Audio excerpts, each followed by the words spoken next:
8장 3절입니다. 200페이지 보세요. 200페이지. 200페이지에 공통원인 고장의 특징이 나와 있고요. 여러 가지 방법론이 있는데, 이그젬플이 3분의 1 시스템입니다. 3분의 1 시스템. 203페이지에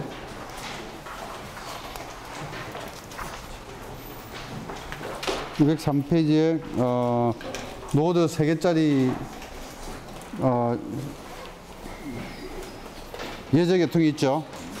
예저계통에 대해서 지난 시간에 했던 기본 모수 모델, 베이직 파라미터 모델 가지고 Q1, Q2, Q3를 구해보니까 11, 12, 13씩이 나왔습니다.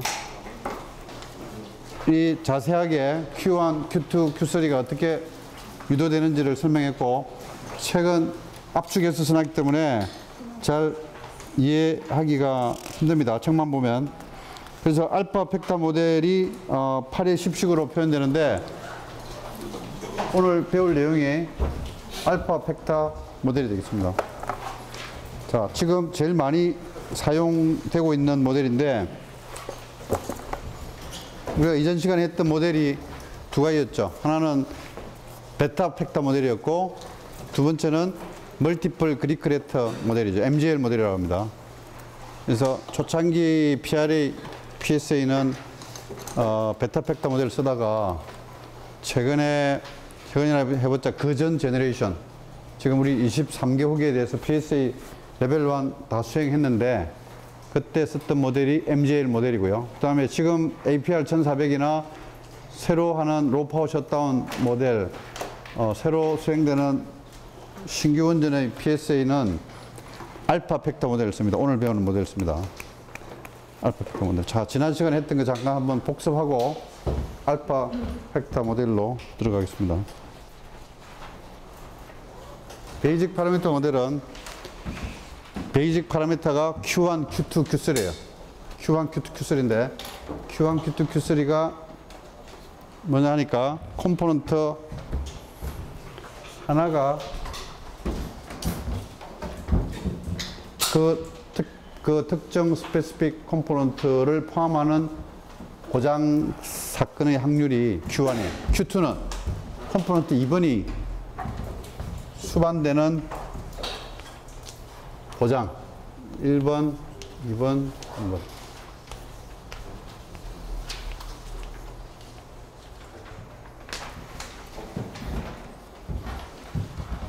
그래서 베이직 파라미터 모델은 Q1, Q2, Q3가 구해야 되는 파라미터다 그랬죠. 그래서 Q1, Q2, Q3를 어떻게 구합니까? 연립 방정식으로 구합니다. 그래서 어떤 연립 방식이냐 하니까, 베타 벡터 모델에서는 자, 먼저 여러분들 Q1 하면은 첫 번째 컴포넌트가 독립고장이거나 두 번째 컴포넌트가 독립고장, 세 번째 컴포넌트가 독립고장일 확률이 Q1입니다. Q2는 두 개의 컴포넌트가 동시에 고장나는 프랙션, 불이 용도가 Q2입니다. Q3 이렇게 되죠. 자, 베이직 파라미터 모델은 Q1, Q2, Q3를 표현되고 MGL이나 알파 벡터 모델이 다 Q1, Q2, Q3로 표현될 수가 있습니다. 그래서 이게 제일 중요합니다. 지금 이 세 라인이 제일 중요합니다. 자, 베타 벡터 모델. 베타 벡터 모델은 왜 커먼 코즈 페일리어 모델을 만들어서 적용해야 될까요? 왜? 왜 해야 될까? 한번 말해봐. 이름 뭐더라? 송원종. 송원종. 왜 커먼 코즈 페일리어를 이렇게 막 열심히 어렵게 만들어가지고 이렇게 분석을 해야 돼? 부품들이 다 독립적이지 않아. 한 번에 동시에 고장나서 그런 거 되고.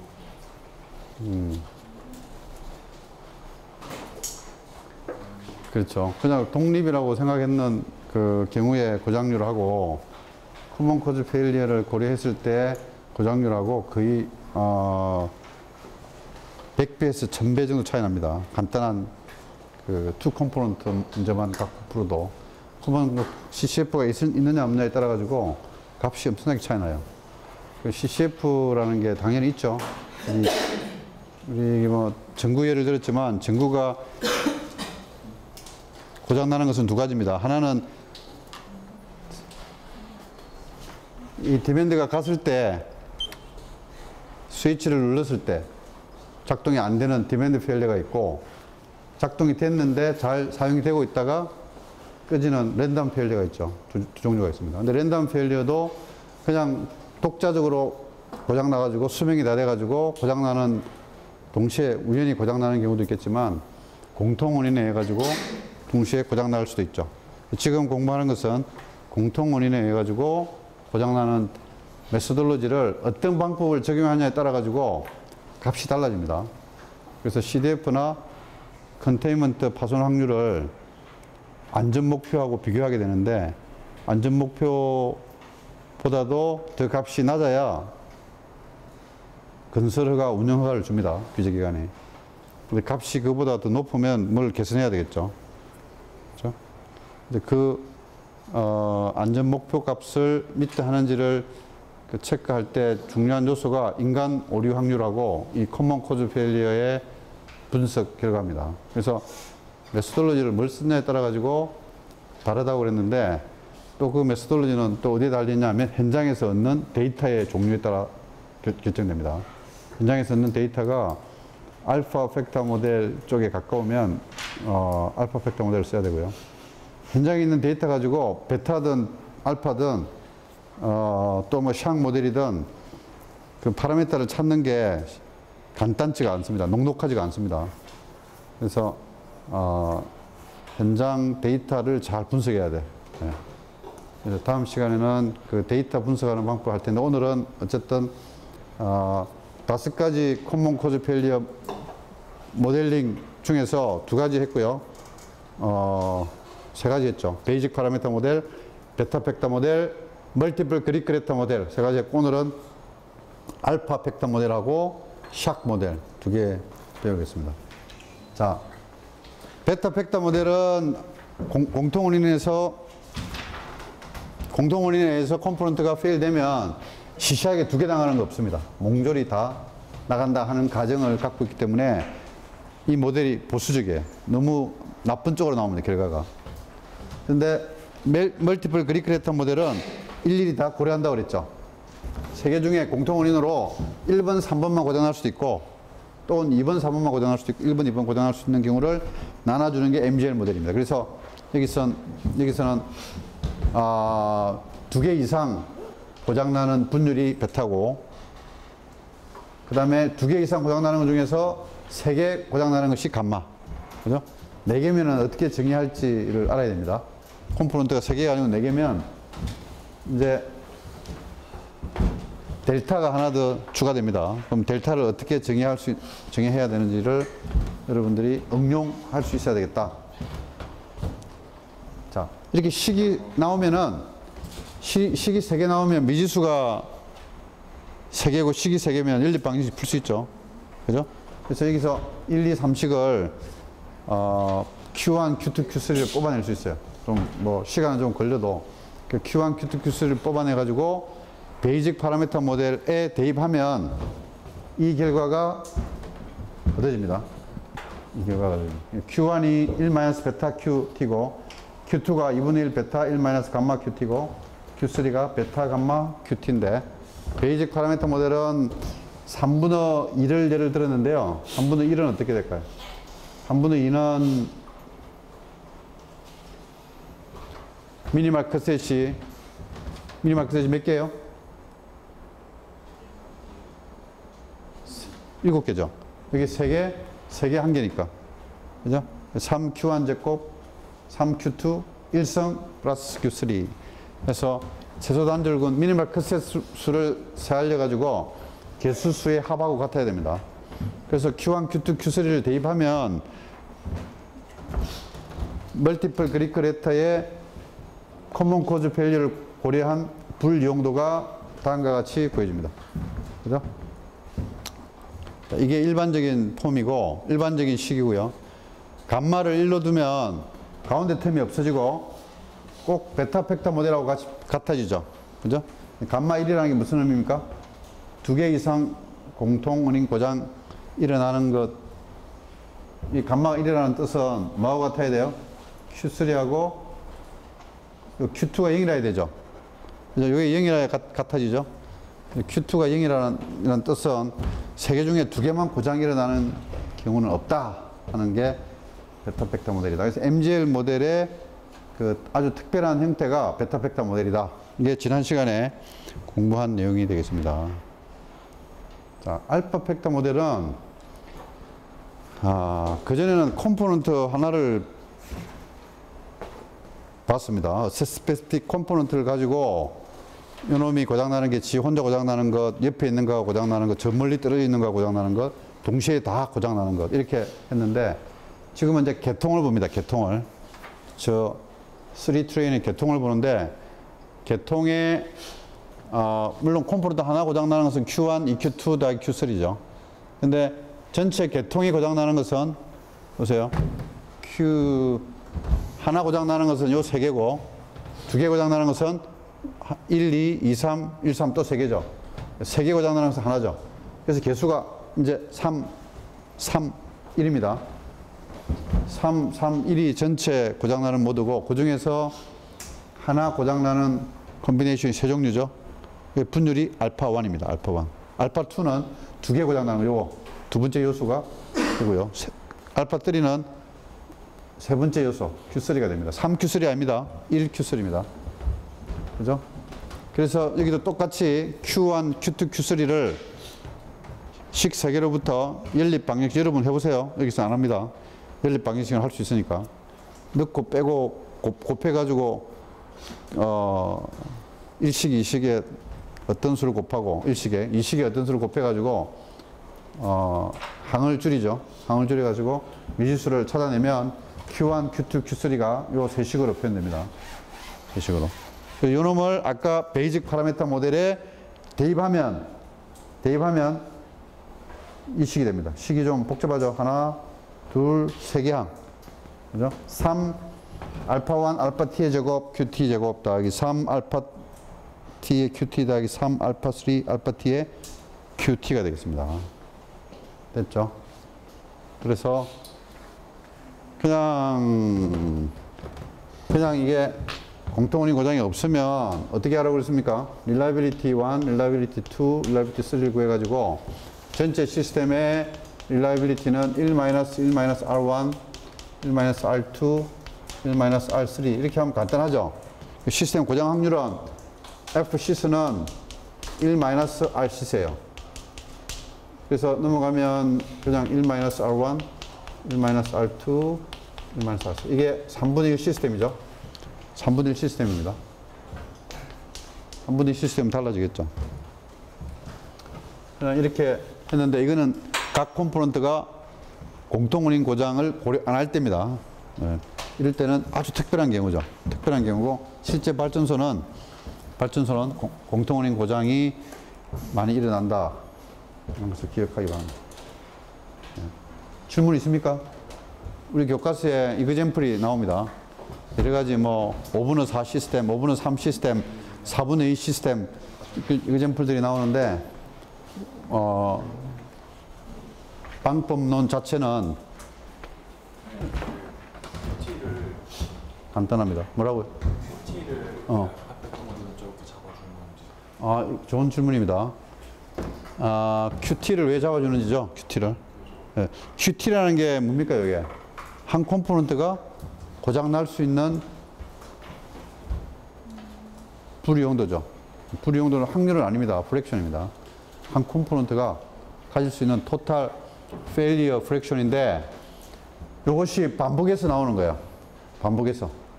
Q1, EQ2, Q3. 이것도 마찬가지고 알파1, EQ2, 3, 1, 2, 3 개수가 일정하면서 등차 수열로 개수는 증가하고 변수는 알파1, 알파2, 알파3가 나오기 때문에 이걸 알파2로 놨고요. 이것은 컴포넌트 하나의 그 토탈 프랙션이라는 의미로 대변될 수 있기 때문에 이렇게 치환한 것 뿐입니다. 치환한 거지 특별한 의미가 있는 게 아닙니다. 질문에 대한 답이 됐나? 질문 다시 한번 해봐. 왜 QT를 저렇게 잡아주는지. QT를 왜 잡아주느냐? QT를 왜 잡아주느냐? 일단 그냥 두 가지 대답을 해보겠습니다. 일단 QT가 여기 컴포넌트 A의 고장에 대한 폴스 추리가 미니멀 컷셋이 4개죠. 그죠? 미니멀 컷셋이 4개인데 요 놈을 베이직 파라메타 Q1, Q2, Q3를 표현하면 이게 뭡니까? Q1이죠. 이게 Q2죠. 그죠? Q2가 2개죠. 이게 Q3죠. 그래서 컴포넌트 A가 고장나는 그 토탈 케이스가 자기 자신이 고장나거나 지하고 연결된 그 옆에 있는 그 B하고 고장나거나 자기하고 떨어진 C하고 고장나거나 자기 옆에 있는 거하고 멀리 있는 거 다 고장나거나. 그렇죠? 네. 근데, 네. 그러면 베타 팩터 모델에서 Q2는 제로라고 하셨잖아요. 그럼 QT 넣을 때 Q2 자리에는 0 넣으면 멀티플 그리크 레터의 감마 값이 1이란 말은 예, Q2가 0이란 말하고 같은 말이에요. 그죠? 그러니까 요 두 텀이 없는 거죠. 예, 베타 팩터 모델은 요 두 텀이 없어요. 예. 미니멀 컷셋 세실 때 A가 고장, 아까 3분의 1을 해서 A가 고장나거나 B가 고장나거나 C가 고장나거나 A, B 둘 다 고장나거나 이렇게 세셨잖아요. 근데 A, B 둘 다 고장나는 거는 A가 고장나는 거 딱 미니멀 컷셋 정의 안 맞는 거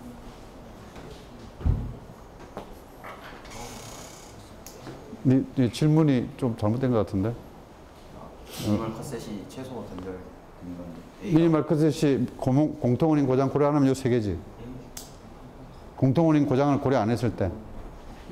지금 A, B는 아까 말했지만 공통원인에 의한 게 아니고 독립적으로 코인시던틀리 우연히 두 개가 동시에 고장나는 거야. 그렇잖아. 사람이 고장나는 거는 죽는 건데 사람이 죽는 것도 확률은 낮지만 두 개 다 동시에 죽을 수 있죠. 그죠? 공통 원인은 아니지만 지금 뭐 쓰나미, 뭐 지진, 네팔의 지진이 8,000명 사망자가 생겼죠. 자연재해가 아주 훨씬 데미지가 큽니다. 인위적 재해보다. 그래서 지금 여기 있는 거는 이게 공통 원인이 아니고 독립적으로 동시에 일어나는 고장입니다. 그래서 이것 자체가 굉장히 확률이 낮죠. 굉장히 이게 12-3성이면 두 개 동시에 일어나면 12-6성이에요. 100만 분의 1이에요. 요거만 공통원인 고장 고려 안 하면 발전소의 사고 확률이 뭐 노심 손상 빈도가 10-8성 수준이에요. 1억 분의 1이에요. 공통원인 고장 때문에 10-5성 10만 분의 1 수준으로 커집니다. 답이 됐어요? 그럼 만약에 저희가 이제 고장률을 판단할 때 발전소 이번에 쓰나미가 와서 다 고장났잖아요. 그러면 예를 들어서 A가 고장날 확률에는 쓰나미는 포함하지 않는 거예요. 그건 공통원인이 들어가요. 그냥 독립적으로 판단한다는 게 지금 쓰나미하고 컴포넌트하고 지금 다른 얘기죠. 내가 쓰나미 일본 후쿠시마 원전 예를 든 거는 발전소를 하나의 컴포넌트로 보면 그게 쓰나미라는 공통 원인에 의해서 발전소가 동시에 고장 났다는 예를 들기 위해서 하는 거고, 쓰나미 때문에 생기는 컴포넌트의 그 고장률은 물론 우리나라 같은 경우는 고려 안 하겠죠. 우리나라 데이터는. 근데 일본 데이터는 람다 I하고 람다 C가 있죠. 람다 I하고 람다 I는 뭡니까? 이 컴포넌트 하나가 독립 고장일 때 고장률이고 공통원인 고장에 한 람다 C입니다. 람다 I 분호 람다 C가 이게 베타예요. 이게 독립 고장률하고 콤몬 코즈 페일리의 고장률 전체 분호 람다 C가 베타입니다. 그래서 이런 데이터는 얻기가 어렵지 않은데 이런 데이터는 어려워요. 그냥 굉장히 얻기가 어렵습니다.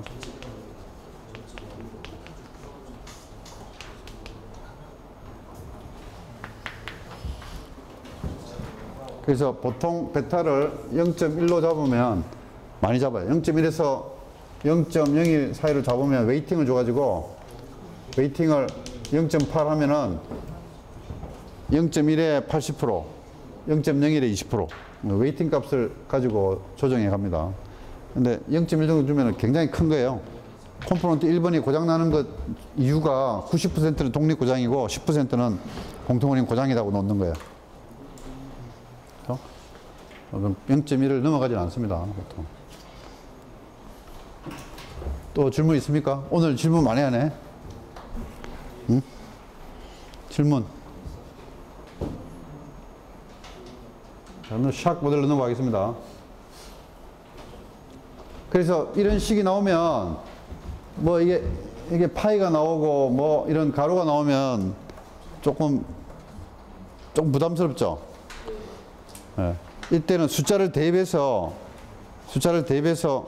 익힌 다음에 일반화시키는 게 좋습니다. 이 가로는 컨비네이션이죠. m-1, m-1, k-1 이런 뜻은 이게 무슨 뜻이냐면 m-1 c에 k-1이에요. 그죠? 이것은 m-1 팩토리얼, m-k 팩토리얼, k-1 팩토리얼이죠. m-1개 중에서 k-1개를 뽑아내는 경우의 수죠. 그죠? 그 다음에 파이가 나오는데 파이 xi 하면은 x1, i가 1부터 5까지 xi 하면은 x1 곱하기 x2, x3, x4, x5를 곱한 겁니다.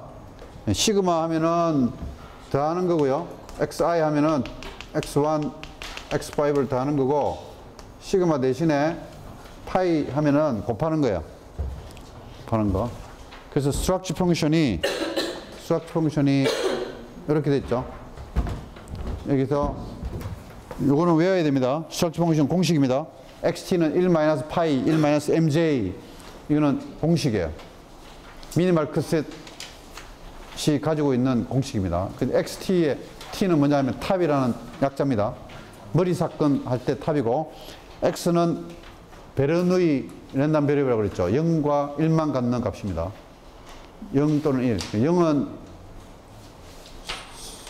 머리 사건이 발생되지 않는 거고 1은 머리 사건이 발생되는 거예요. 머리 사건이 뭡니까? 머리 사건이 뭐예요? 제일 머리 사건이. 페일이죠. 시스템 페일입니다. 항상 폴트리 그릴 때 탑은 시스템 페일입니다. 그래서 시스템 페일이 0 또는 1인데 0은 일어나지 않는 거고 1은 일어나는 거예요. 자, m도 베르누이 랜덤 베리어블입니다. m도. m이 1이면 어떻게 일어나는 거죠? m2 하면 미니멀 컷에 2번이 발생되는 거예요. 일어나니까 1이고 1에서 1을 빼면 0이죠. 0에다가 어떤 수를 곱해도 다 0이니까 1만 남아요. 그러니까 머리 사건을 나타내는 랜덤 베리어블 베르누이 랜덤 베리어블 x는 1이 되니까 일어나는 거예요. 그죠? 그래서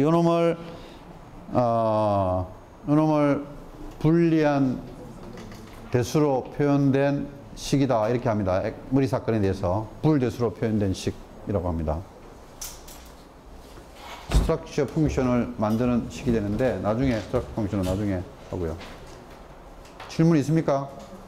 그래서 일반식이 나오면 MGL 모델, 알파 벡터 모델의 일반식은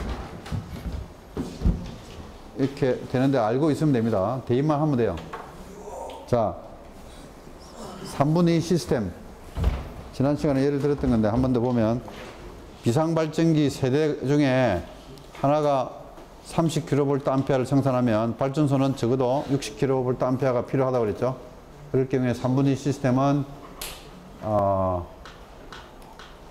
알파 벡터 모델로 표현하면 제일 바닥에 있는 식입니다. 자, 여기서 알파 1, 알파 2, 알파 3가 베타 분포예요. 콘스탄트 값이 아니고 베타 분포입니다. 베타 분포는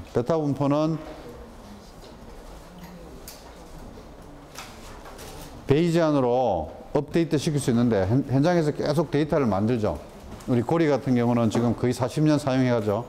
그러면 비상발전기가 40년 동안 운전 경험을 가지고 있어요. 그죠? 그래서 맨 처음에 발전소 초기에 비상발전기의 고장률은 뭐 높았다고 하면 지금은 거의 고장이 안 났다고 하는 데이터가 생산되면 베이지안 업데이트로 고장률이 굉장히 낮아지겠죠. 그죠? 마치 우리 로카 사고가 1년에 뭐 발생될 확률이 100분의 1이다 하면은 지금까지 로카 사고 발생된 적이 없죠, 우리나라는. 그래서 그걸 반영하면 100분이 아니고 이제 1000분의 1이 되는 거예요, 1000분의 1. 그죠? 그게 이제 데이터 어나리시스 기법 중에 베이지안이 하나인데 고장률도 마찬가지입니다. 알파 값이, 알파 1, 알파 2, 알파 값이 원래 값이 있었고 이 값이 운전 경험을 통해서 사고가 있었으면, 고장이 있었으면 값이 점프를 하고요. 그동안 운전 경험상으로 고장이 없었다면은 뚝 떨어집니다. 그래서 지금, 신고리 3, 4, 5기가 APR 1400인데, APR 1400에, 로카 발생률이나 뭐 컴포넌트 고장률이나 도심 손상 빈도가 데이터를, 우리나라의 고유 데이터를 쓰니까 값이 뚝 떨어져요. 그러니까, 미국의 DC에 그 NRC가 있습니다. NRC 규제기관에 설계 허가, 디자인 서티피케이트를 받으려고 우리가 서류를 제출했어요. 근데 값이 우리 걸 넣으니까 너무 낮아. 그러니까 이게 미국에서 쓰는 그 기본 데이터 값을 초기 사건 빈도라든지 고장률, 공통원인 팩터의 뭐 알파 값 이런 것들을 미국 걸 쓰라 하니까 값이 갑자기 뛰는 거예요. 그래서 이건 뭡니까? 현장의 데이터 값을 반영을 해가지고 한국전력기술이 계산한 값이 지금 APR 1400 운전허가 받을 때 PSA 값입니다. 근데 워싱턴 DC의 NRC에다가 디자인 서티피케이트를 받기 위해서 제출한 PSA 리포트는 미국 데이터를 쓰니까 값이 올라가는 거예요. 똑같은 원전인데 CDF가 달라요. 다릅니다. 지금 바라카 원전 있죠. 아랍에미레이트도 똑같이 APR 1400인데 거기도 또 값이 달라요. 조금 다른 게 아니고 좀 많이 달라요. 그래서 PSA 결과물이 왜 이렇게 다르냐 이거야. 똑같은 하드웨어인데. 응? APR 1400 신고리 3사 우리가 설계한 원자로죠. 우리 거하고 바라카 거하고 NRC에 냈던 DC 워싱턴 DC에 제출했던 그 PSA 보고서하고 왜 다르냐 하면서 리스크 프로파일을 포지셔닝을 해라 하는 그 레코멘드를 받고 있습니다. 그게 무슨 말인가 하면 데이터를 다 가지치기 해가지고 컨센서스가 있는 데이터를 써서 한 원전에 대한 하나의 PSA 값을 생산해라 하는 것을 규제기관이 요구하고 있습니다. 그걸 움직이는 것은 한수원인데 한수원은 지금 여기는 이 데이터, 저기는 저 데이터 이렇게 해가지고 좀 지금 정리가 안 된 상태에 있습니다. 어쨌든 그 값을 움직이는 중요한 요소가 알파 팩타의 데이터 값입니다. 근데 이것이 베타 분포이기 때문에 베타 분포는 바이노미얼 분포하고 컨주게이트 패밀리라고 그랬죠. 컨주게이트 패밀리가 뭐지? 송원기라고 그랬나? 송원기? 송원종. 원종이. 컨주게이트 패밀리만 들어봤니? 컨주게이트 패밀리. 못 들어봤어? 성길이 못 들어봤어. 아예 물어보기도 전에 막 고개 흔드네. 컨주게이트 패밀리 들어본 사람? 손 들어보세요. 자, 컨주게이트 패밀리를 잠깐 설명하겠습니다. 우리 2차 방정식을 풀면은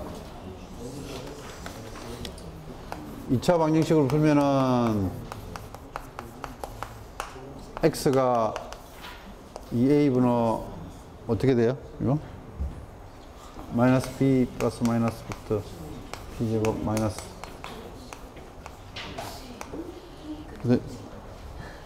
여러분들 공부할 때 이거 확실하죠, 이거?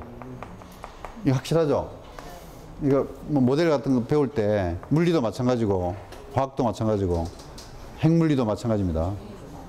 이렇게 확실하게 알아야 돼요, 확실하게. 이거는 누가 물어봐도 정확하게 말할 수 있죠. 이거 어떻게 유도되는지 알아? 성길이? 어떻게 유도돼? 이거 어떻게 유도해요?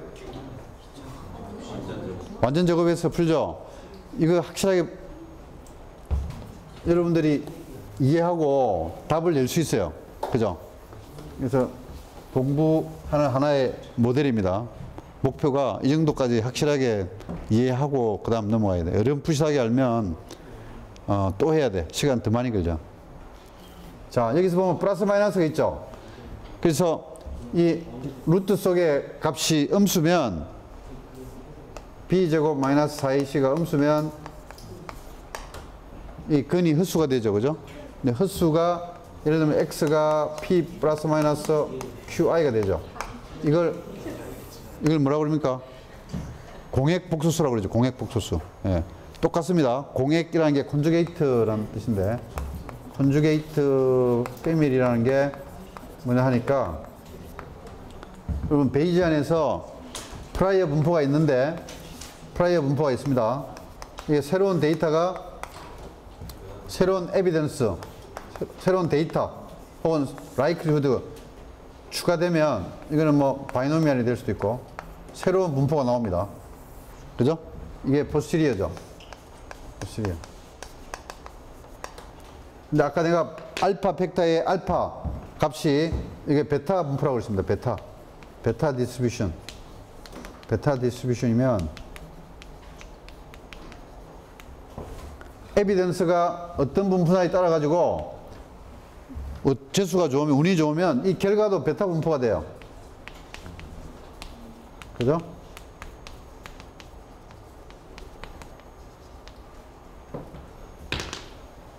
이럴 때 이게 베타일 때 여기 바이노미알이면 바이노미알이 뭡니까? 바이노미알 분포 있죠? 이게 베타일 때 에비던스가 바이노미알이면 결과가 베타가 돼요. 그럴 때 베타하고 바이노미알을 컨주게이트 패밀리라고 합니다. 패밀리의 가족이죠. 가족. 베타하고 바이노미알이 붙으면 결과물이 베타 함수로 깔끔하게 나와요. 계산할 필요 없이. 이게 이 두 개가 아니고 만약에 이게 뭐 베타고 요게 뭐 예를 들면 지오메트릭이다 그러면 이건 결과물이 이렇게 깨끗하게 안 나와요. 열심히 매트랩으로 계산해야 돼요. 수치 해석적으로.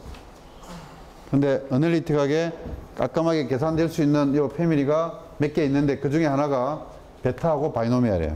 바이노미알은 예를 들면 아까 미상발전기 뭐 열대에서 고장이 두 개가 있었다. 그러면 이렇게 되죠. 이런 에비던스가 얻어지죠. 10개 중에 2대가 고장이 있더라. 그죠? 그러면 원래 고장이 이게 P 분포예요. 이게 FP예요. 그럼 요게 포스티리어가 F-P가 얻어지는 거예요. 뭘로? 베타 함수로. 깨끗하게. 그래서 이게 컨주게이트 패밀리인데, 요거는 이제 나중에 자세하게 코먼 코드 페일리어만 모델링을 깊이 할 사람들은 컨주게이트 패밀리 이슈가 반드시 걸립니다. 자, 베이지안이 나왔는데, 베이지안이 내가 중간고사 때는 안 물어봤죠. 근데 기말고사 때 물어본다고 그랬잖아요. 힌트 줬죠. 네. 베이지안은 데이터를 처리하는 방법 중에 데이터 분석 기법이 4가지가 있습니다. 데이터 어널리시스 기법이 4가지가 있는데, 첫째가 지금 했던 이 베이지안이에요. 베이지안 티어리를 쓰는 게 있고요. 두 번째가 모멘트 메소드.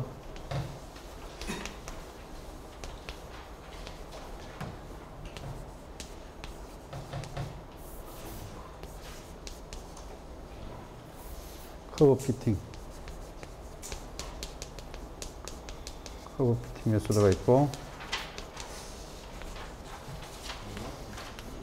맥시멈 라이클리후드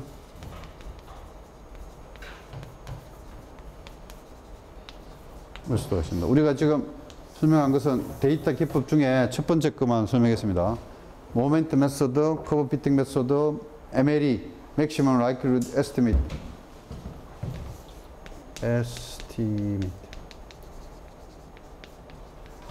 MLE 방법 나중에 하겠습니다. 그래서 베이지안 방법은 여러분 확률이 두 종류가 있다고 그랬죠. 한 종류가 뭡니까? 한 종류가 객관적인 확률이에요. 확률.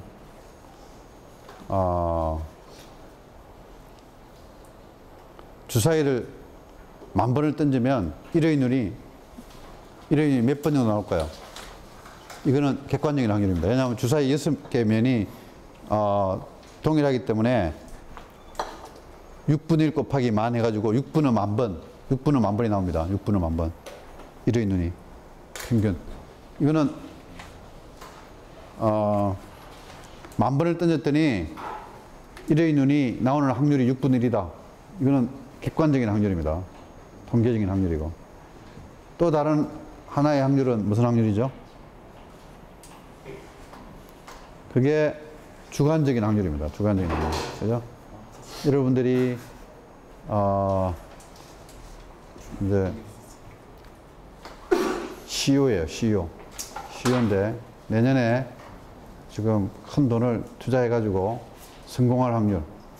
성공이라는 게 기준이 있겠죠. 뭐, 투자한 액수의 150% 이상 이렇게 수익을 남기면 성공이다 했을 때 그 확률은 주관적인 확률입니다. 통계적으로 구할 수가 없죠. 그죠? 원전이 사고 나가지고 멜티드 용융된 노심이 물에 떨어져요. 그러면은, 그냥 물이 증발되고 그냥 그 뜨거운 열기가 컨테인먼트를 이제 가열하니까 압력도 올라가가지고 컨테인먼트가 구멍이 날 수도 있겠지만 전기 폭발 일어나면 물이 순식간에 기화되면서 엄청난 압력이 생겨서 컨테인먼트가 아주 크게 파손됩니다. 그거는 일어날지 안 일어날지는 아무도 몰라요. 근데 실험을 해보니까 어떤 조건에서는 일어나요. 어떤 조건에서는 일어나지 않아요. 압력이 좀 낮고 스팀이 좀 별로 없고 그러면은 잘 일어나는데 압력이 높으면은 잘 안 일어나요. 하여튼 그 여러 가지 조건이 있겠죠. 자, 전기 폭발 일어날 확률. 이거 무슨 확률입니까? 주관적인 확률입니까? 객관적인 확률입니까? 뭐라고? 다시 말해. 전기 폭발, 이게 코륨이 물에 떨어져. 그러면 스팀 익스플로전이 일어날 확률은 서브젝티브 프로버빌리티입니까? 오브젝티브 프로버빌리티입니까?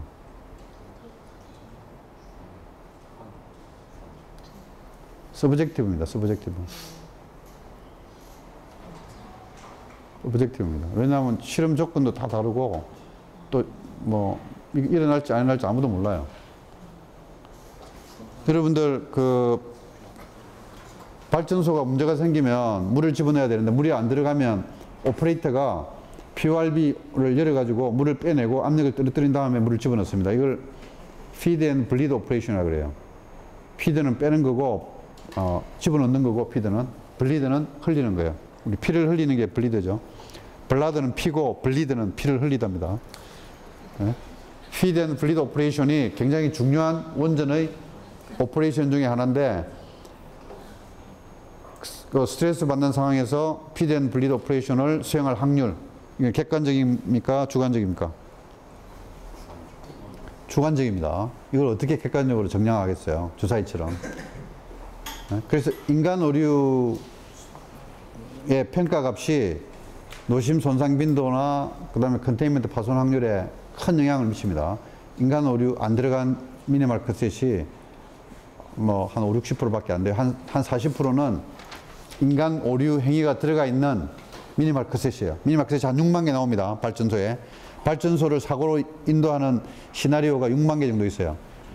그 중에 인간 오류가 들어가 있는 게 한 30% 정도 돼요. 30%, 35% 됩니다. 그러면은 인간 오류 발생 확률이 얼마나 중요합니까? 그죠? 근데 그 확률도 주관적인 확률입니다. 자, 왜 내가 이걸 강조하냐 하니까 베이지안 오퍼레이션, 베이지안 티어리로 구한 확률값은 주관적인 확률입니다. 주관적인. 자, 원전이 안전하다고 그랬어요.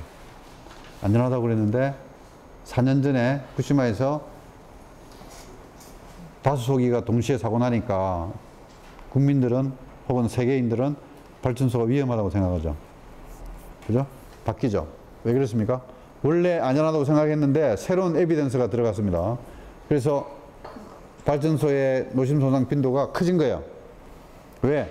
베이전 오퍼레이션이 된 거예요. 마음속에. 그죠? 그 다음에 이제 또 한 30년 동안 사고 없다고 생각해 보세요. 그러면 이제 또 마음이 발전소는 안전하다 쪽으로 갑니다. 그래서 베이지안은 디그리 오브 빌리프예요. 디그리는 정도죠. 빌리프는 믿음이죠. 믿음의 정도. 믿음의 정도가 믿음의 정도를 오퍼레이션 하는 툴이 베이지안이에요. 그래서 베이지안은 서브젝티브 프로버빌리티에 적용되는 이론이다. 서브젝티브 프로버빌리티에 적용되는 툴이다. 이렇게 기억하면 좋겠습니다. 우리 발전소의 레벨 1, 레벨 2에 사용되는 데이터들은 거의 대부분이 주관적인 확률입니다. 객관적인 확률은 별로 없습니다. 우리 그 10,000분의 1인데 왜 사고 났느냐 하는 사람들 있죠. 네. 그 10,000분의 1은 주관적인 확률입니다. 주관적인 확률입니다. 물론 중간에 객관적인 확률이 들어있긴 들어있죠. 아까 10번 중에 2번 정도 그 고장 났더라 하는 들어있지만 기본적으로 갖고 있는 프라이어 분포는 아까 지진이 발생될 확률, 뭐 지진 때문에 로카가 발생될 확률, 그죠? 그럼 로카도 라지 로카가 있고 미디엄 로카 있고 스몰 로카가 있는데 라지 로카는 이때까지 발생된 적이 한 번도 없어요. 50년 동안. 그런데도 데이터는 쓰고 있거든요. 길레틴 브레이크를 해가지고 파이프가 그냥 두동강이 나는 그 사고가 라지 브레이크 로카입니다. 스몰 로카, 미디움 로카도 마찬가지입니다. 미디움 로카도 일어난 적이 없습니다. 한 번도. 지금 발전소 50년 오퍼레이션 동안. 미디움 로카는 그렇지만 스몰 로카는 있었습니다. TMI 사고가 밸브가 새가지고 냉각수가 빠졌으니까 일종의 스몰 로카예요. 그 다음에 데이비스 배시에서 컨솔 로드가 들어가고 나가고 하는 그 가이드 튜브가 용접이 문제가 생겨서 용접 부위로 냉각수가 조금씩 샌 사건이 있었습니다. 사고로 이어지지 않았지만 어쨌든 냉각수가 샜기 때문에 스몰 로카라고 볼 수 있어요. 그렇지만 미디움 로카나 라지 로카는 일어나지 않았다. 그렇지만 우리가 계산을 하는 것은 우리가 사용하는 데이터가 주관적인 확률이기 때문이다. 디그리 오브 빌리프다. 이게 중요한 개념입니다.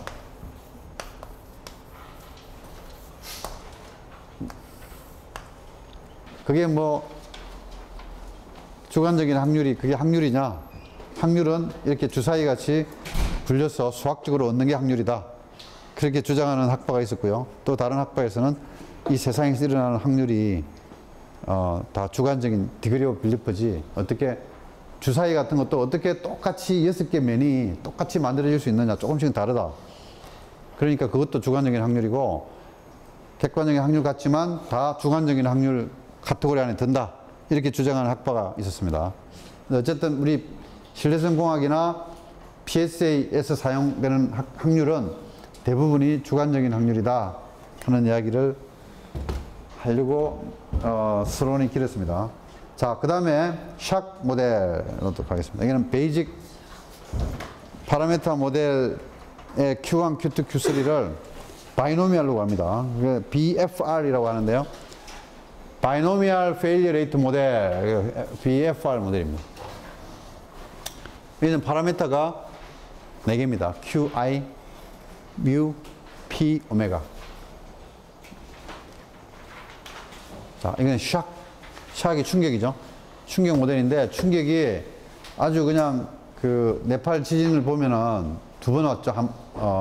7.8이 오고 여진이 또 7.4 정도 와가지고 너무 지금 아주 그 참혹합니다. 그래서 막 한국에서도 지원 그룹들이 많이 가고 그러죠.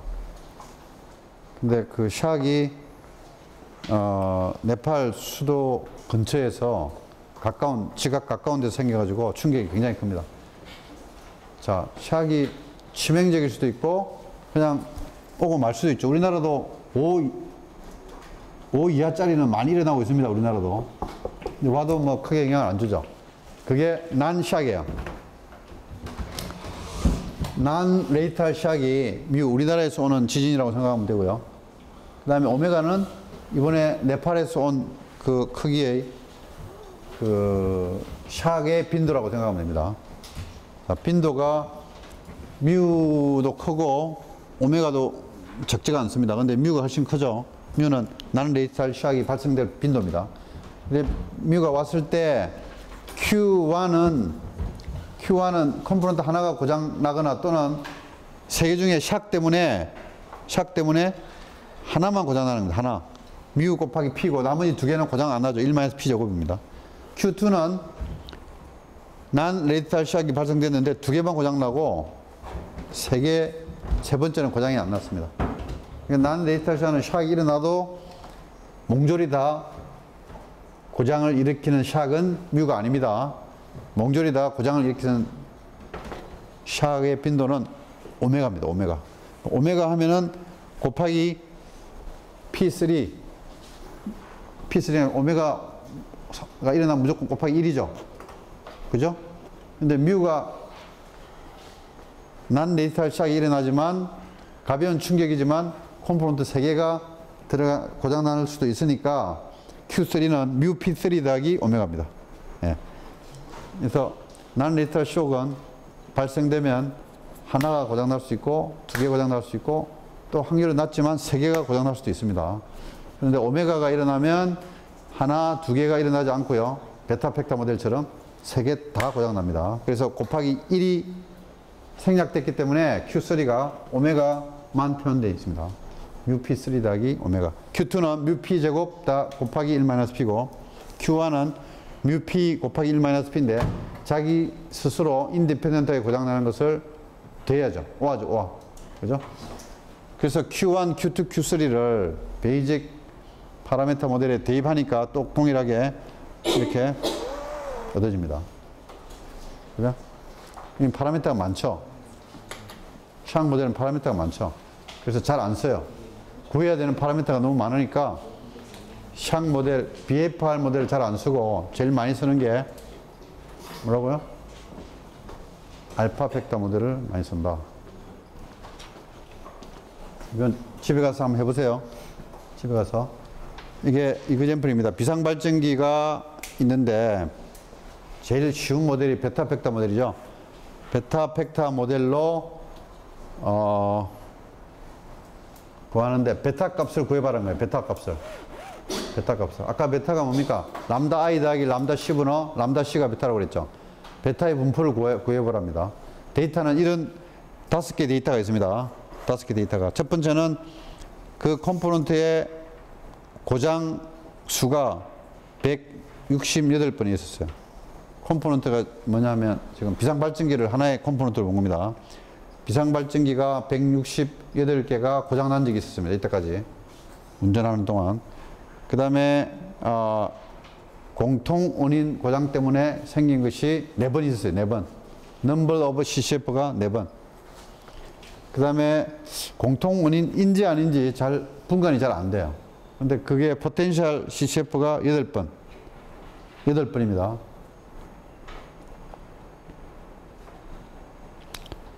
자, 포텐셜일 것 같은 웨이팅이 0.1. 포텐셜 아닌 게 0.9죠. 그죠? 웨이팅 팩터, 아까 말했던 웨이팅 팩터를 0.1로 했을 때, 0.0으로 했을 때, 1.0으로 했을 때를 각각 해보라 하는 겁니다. 베타 값을 구해보라. 베타 값이 포인트 값이 아니고 분포 값입니다. 분포. 베타 분포를 베타 팩터니까 이게 왜 베타가 나왔냐 하니까 베타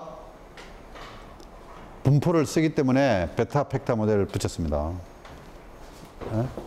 왜 베타 팩터 모델이냐 하니까 프라이어 분포를 베타 디스트리뷰션을 쓰기 때문에 베타 팩터 모델이라고 붙였습니다. 자, 이건 해보고요. 여러분들 CCF 이게 아마 연습 문제도 있을 텐데 이거 하나만 해보세요. 하나만. 다음 주 수요일까지. 다음 주 수요일까지. 네. 여기 있는 것 중에 하나. 여기가 한 문제입니다. 여기 있는 게 아니고 이게 다 있어야 합니다. 여기 한 문제입니다. 이런 데이터를 얻었을 때 베타 팩타의 분포를 구하시오 하는 겁니다. 해석하는데 지난번에 우리 그 릴라빌리티 피직스 모델 6장 이그젬플을 안 보여줬는데 이그젬플을 엑셀로 한번 보겠습니다. 135장이면 6장이 아니고 136페이지 펴보세요. 136페이지. 136페이지 보면 신뢰도 물리 모델 그림 5.2가 있죠. 그래서 FL이 있고 FC인데 FL은 로드의 L이고 FC는 캐패시티의 C입니다. 자, 로드 앤 캐패시티 이거를 로드 앤 캐패시티 또는 로드 앤 스트렝스라고 볼 수 있는데 자, 두 가지 분포가 있는데요. 하나 분포는 로드는 평균이 60이고요. 이게 압력입니다. PSI를 해도 되고 뭐 압력 단위 쓰면 됩니다. 평균이 60이고 표준 편차가 10이고 그 다음에 일드 스트렝스 캐패시티는 평균이 86이고 17.7이에요. 백묵 예를 들었죠. 백묵 예를 들었죠. 백묵이 이게 견딜 수 있는 압력이 86이에요. 86인데 이게 60이 가해지면 어떻게 될까? 백묵이 부러질까 안 부러질까? 확률입니다. 이게 컨테인먼트가 있으면 컨테인먼트가 견딜 수 있는 압력이 한 150 psi 정도 돼요. 설계 압력은 한 60 되는데 설계 압력보다 실제 발전소의 컨테인먼트는 리액터가 있고 컨테인먼트가 있습니다. 이 디자인 프레셔는 한 60 정도의 표준형이 정도 되는데 실제 발전소가 견디는 거는 이거보다 훨씬 더 크게 견뎌요. 한 150 정도까지 갑니다. 괜찮아요. 세이프티 마진이 상당히 많이 있죠. 거의 한 100 정도 있죠. 거의 한 90 정도 있죠. 세이프티 마진이. 자, 근데 사고 나면은 여기 막 후림이 높고 막 그 용융물이 빠져나가면서 온도가 올라가고 압력 올라가니까 사고가 전기 폭발이 일어났느냐, 일어나지 않았느냐, 수소 폭발이 일어났느냐, 일어나지 않았느냐. 그 다음에 직접 경락근물 가열하는 게 DCH라는 게 있습니다. DCH가 발생됐느냐, 안 됐느냐에 따라가지고 컨테인먼트의 압력이 달라집니다. 최후의 보루는 컨테인먼트입니다. 사고 나면은 사고 정의가 뭡니까? 성길이. 사고 정의가 뭐라고 그랬어? 내가. 사고가 뭐야, 사고가? 사고는 붕괴를 시키지 못하는 상태가 사고입니다. 그래 파워 쿨링 미스매치가 사고라고 그랬죠. 이게 발전소가 셧다운 하면 이게 핵 반응이 일어나지 않죠. 그렇지만 피션 프래그먼트가 계속 방사능을 내고 있죠. 그죠? 그게 붕괴열이죠. 그 디케이 히트가 원래 파워의 한 7% 정도 시작합니다. 원래 파워 100MW의 7%면 7MW입니다. 영구용 원자로 100% 다 돌리는 정도의 열이 계속 나와요. 발전소가 셧다운돼도 그 열을 식혀주지 못하면 해결료가 녹습니다. 2시간 반 만에 TMI 원전에서 보면은 2시간 반 만에 해결료가 3분의 1 정도 녹았어요. 그죠? 굉장히 빠르게 진행됩니다. 물이 빨리 들어가야 돼요. 물하고 전기가, 물을 넣는 게 또 전기니까 물 전기가 붕괴를 시켜야 되는데 어쨌든 물이 있더라도 이제 완전히 채워서 가지고 충분히 붕괴를 못 시키면 파워, 쿨링 이게 에너지 내는 거 하고 에너지 낮추는 거 하고가 미스매치가 되면 이게 사고죠. 이게 4등급 이상 사고가 INES 사고 있죠. 사고 등급 7개가 있죠. 4등급 이상의 사고가 이 파워 쿨링 미스매치입니다.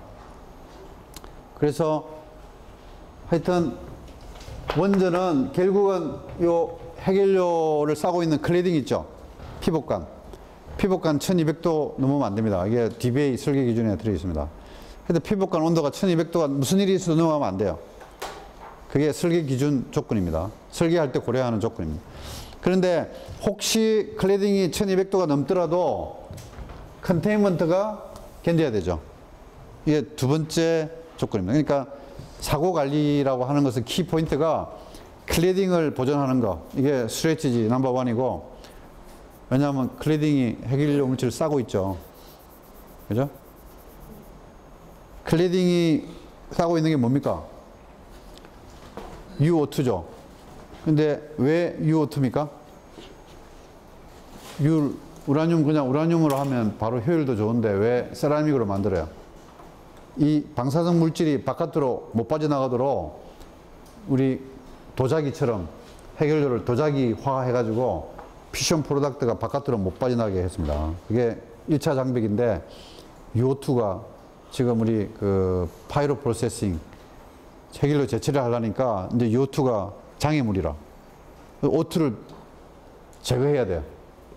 UO2에서 O2 제거하는 게 환원이죠. 지금 한미 원자력 협정 계속 나오는 내용이 뭐냐면 O2 제거하는 한은 공룡만 우리한테 허락한 거예요. 미국이. 제처리 중에서 일부만 허락했습니다. 그 다음에 앞에 선행핵주기 농축하는 것은 20%까지만 해주겠다. 동의해주면, 양방 간에 동의하면. 그래서 선행핵주기 농축도 조금 얻었고, 후행핵주기도 다 재처리하는 걸 다 준 게 아니고, UO2를 유로 만드는 과정만 허락을 받았습니다. 그래서 어쨌든 방사능 물질이 바깥으로 안 새게 하기 위해서 O2 붙인 거는 좋은데, 지금 액체 금속로에 집어넣을 핵연료를 추출하는 그 파이로 공정을 생각해 보면 불편하게 됐어요. 거기는 금속 메탈을 사용하는데, 어쨌든 사고 관리, 중대 사고 관리 하면은 여러분 항상 머릿속에 두어야 될 게, 클래딩을 보존해야 되겠다. 이게 사고 예방이죠. 두 번째는 컨테인먼트를 온전하게 보존해야 되겠다. 이건 사고 완화죠. 사고 나도 피해를 최소화하는 겁니다. 그래서 혹시 컨테인먼트가 압력이 세져가 터질까봐 벤팅을 하는 거예요. 미리 뽑아내가지고 물속에 스크래빙을 시켜가지고 바깥으로 뽑아냅니다. 이걸 지금 국산화하고 있는데, 미리아 도전이 국산화하고 있는데, 월성 1호기는 아레바 프랑스 그 제품을 갖다 붙였습니다. 200억 주고. 근데 23기 하면은 돈이 얼마야? 굉장히 큰 값이죠? 좀 많은 돈이 들어가는데, 요 컨테인먼트 벤팅 하는 이유가 사고 났을 때 이걸 압력을 빼내가지고 이 컨테인먼트를 보존하자는 거야. 보존하자는 겁니다. 그래서 사고 관리하는 말을 많이 듣죠. 액시던트 매니지먼트. 그래서 우리가 배우는 신뢰성 공학은 세이프티 어세스먼트라는 PSA의 일부입니다. 세이프티 어세스먼트를 왜 하느냐? 안전평가 왜 합니까? 세이프티 매니지먼트를 하기 위해서입니다. 관리하기 위해서입니다. 위험한 게 뭔지를 알아가지고 관리하기 위해서 평가합니다. 평가해가지고 뭐 안전목표 맞다 안 맞다 하는 거는 이제 부차적인 목표고, 사실은 안전하게 관리하기 위해서 안전평가합니다. 알아야 그 다음에 대책을 세우죠. 그죠? 어떤 시나리오가 발생이 잘 되는지, 어떤 계통이 취약한지, 그죠? 알아야 면장을 하죠. 그래서 알기 위해서 평가하는데 컨테인먼트가 굉장히 중요합니다. 그래서 지금 우리나라는 APR 1400도 어떻게 하면 이 컨테인먼트 내부의 온도를 떨어뜨릴까? 스프레이를 달아가지고, 이 스프레이 달아가지고 쫙 뿌리면, 샤워할 때 물 나오듯이 쫙 뿌리면은 방사능 물질을 쫙 씻어가지고 바닥으로 보냅니다. 그런 역할도 있고, 컨테인먼트 내부에 스팀이 자욱하고 온도가 점점 올라가면 150 정도 되면은 구멍이 납니다. 어딘가 새요. 리크가 생깁니다. 그러지 않도록 쫙 물을 뿌려가지고 압력을 낮춥니다. 근데 이 뜨거운 물이겠죠, 자꾸. 그러니까 열교환기를 통해가지고 물을 계속 식힌 다음에 또 공급합니다. 스프레이로. 자, 이게 하나 있고, 그 다음에 팬쿨러, 에어컨처럼 팬쿨러도 있습니다. 팬쿨러도 돌아가고, 그 다음에 벤팅도 하고 하면서 컨테인먼트를 보존하는 거예요. 컨테인먼트만 보존되면 TMI처럼 방사능 물질이 바깥으로 못 나가죠.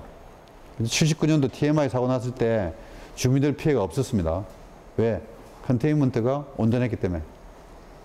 안에는 해결료가 녹아가지고 10년 지나고 해결료를 꺼냈습니다. 떡이 돼가지고 있는 거예요, 안에가. 그래서 그렇지만 컨테인먼트가 온전했기 때문에 괜찮았어요. 자, 그래서 지금 요 엑셀 파일 여러분 줄 테니까 이런 데이터입니다. 지금 이런 분포 있죠? 이게 로드가 로고 노멀 분포입니다. 평균이 60이고 표준 편차 12.